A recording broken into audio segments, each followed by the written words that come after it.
नमस्ते साथियों, मैं सौरभ कुमार सिंह। और आज आपको बता दें कि जिस विषय की हम चर्चा करेंगे वो है कि बिहार में जो शिक्षक बहाली के मुद्दे पर है, नियोजित शिक्षकों का मामला है और कई मुद्दे, खासकर एसटीटी अपेयरिंग, डीएलएड अपेयरिंग और साथ साथ कई मुद्दों की चर्चा हम करेंगे। और चर्चों के मुद्दे के संदर्भ में आपको हम बता दें कि 2-3 मुद्दे आज सुबह में भी हम लोग गए थे मिलने बिहार के डिप्टी सीएम, जो पहले विरोधी दल के नेता थे विधानसभा विधान परिषद में, श्री सम्राट चौधरी जी। आज उनसे एक डेलीगेशन के रूप में मुलाकात हुई।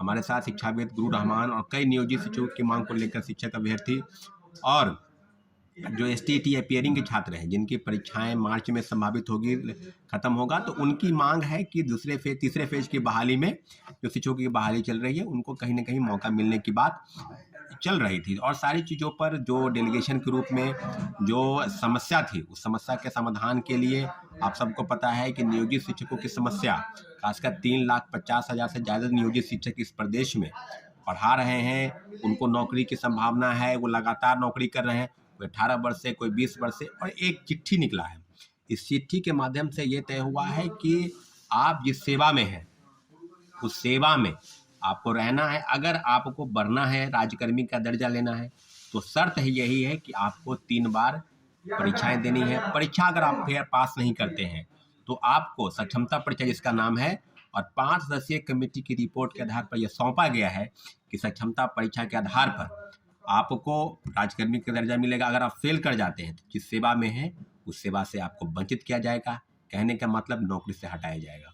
तो सारी चीज़ें, सारी बिंदुओं पर आप सबको पता है कि कल बहुत बड़ा प्रोटेस्ट विधानसभा घेराव के दौरान हुआ और लोग जो शिक्षक अभ्यर्थी हैं, नियोजित शिक्षक हैं, उनका एक बहुत बड़ा वर्ग, हजारों की संख्या में अभ्यर्थी बीजेपी मुख्यालय यानी भारतीय जनता पार्टी के जो पटना में मुख्यालय है वहां पर गए और सारी समस्याओं को लेकर जो अवगत कराया। तो आप सबको पता है कि प्रेस के माध्यम से सारी चीज़ें हुई, लाठीचार्ज हुआ।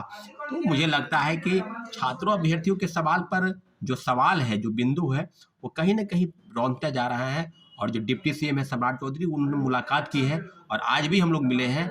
हम लोग के साथ में जो 10 सूत्री मांग है उसमें प्रमुख मांग है कि एसटीटी अपियरिंग के छात्र को मौका मिले तीसरे फेज के बाहर फॉर्म अप्लाई करने का। दूसरी प्रमुख मांग डीएलएड छात्र जिनका अगस्त में सेशन हो रहा है वो चौथे फेज के बहाली में बैठेंगे, उनकी समस्या को लेकर दूसरी मांग है जो उनको दिया गया। तीसरी प्रमुख मांग जो डोमिसाइल को लेकर है, डोमिसाइल को लेकर पहले भी प्रखरता के साथ भारतीय जनता पार्टी मुद्दे को बनाती रही है। आज पुनः आपकी सरकार सत्ता में आप हैं तो आप इस चीज़ को देखिए कि कैसे आगे बढ़ना है और सारी चीज़ों पर बिंदुवार उनको दिया गया है।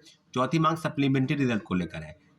दूसरे फेज की बहाली में 14,700 पदों पर सप्लीमेंट्री रिजल्ट के लिए बीपीएससी को नोटिस गया था शिक्षा विभाग से कि पूरक परिणाम जारी कर रहे हैं, परंतु पूरक परिणाम जारी नहीं हुआ। पूरक परिणाम जारी नहीं हुए, बस खानापूर्ति हुई। टीआरई-1 में आप सबको याद है कि टीआरई-1 में 4700 पदों के बाद 2773 लोगों का रिजल्ट आया। तो अभी और एक सबसे महत्वपूर्ण सवाल था कि बीपीएससी में जो सिविल सेवा की परीक्षा है उसका अपर एज जो है 37 वर्ष से बढ़कर 40 वर्ष या 3 बार या 2 बार अतिरिक्त मौके देकर परीक्षा में बैठाने की जो बाध्यता है, जो उम्र सीमा की बढ़ोतरी की मांग आज नहीं पिछले 1 वर्षों से हम लोग कर रहे हैं। और उसके लेकर जो माननीय मुख्यमंत्री जी से लगभग 4 बार छात्रों का एक प्रतिनिधिमंडल भी मिला, उनको बताया भी समस्या का। उन्होंने स्पष्ट रूप से कहा कि देश के तमाम राज्य, लगभग 20 से ज़्यादा राज्य अपनी सिविल सेवा की उम्र सीमा यानी राज्य सिविल सेवा के परीक्षाओं में ऊपरी उम्र सीमा की बढ़ोतरी की है। कहीं 40 वर्ष, कहीं 42, कहीं 44, कहीं 45 वर्ष भी हुआ है। कोई ऐसा राज्य नहीं बाकी है देश में जहाँ के सिविल सेवा परीक्षा में ऊपरी उम्र सीमा की बढ़ोतरी नहीं की गई है, परंतु बिहार एकमात्र ऐसा राज्य है जहाँ पर 37 वर्ष यानी पूरे देश में सबसे न्यूनतम 37 वर्ष जो है वो आयु निर्धारित हुई है। तो साथियों, अब जो जिस बिंदु की चर्चा हम करेंगे कि आने वाले समय में किस तरह की चीज़ों, और सम्राट चौधरी ने स्पष्ट कहा है कि 1 दिन का समय दीजिए, इस सारे मुद्दों पर हम मुख्यमंत्री जी से बात करेंगे।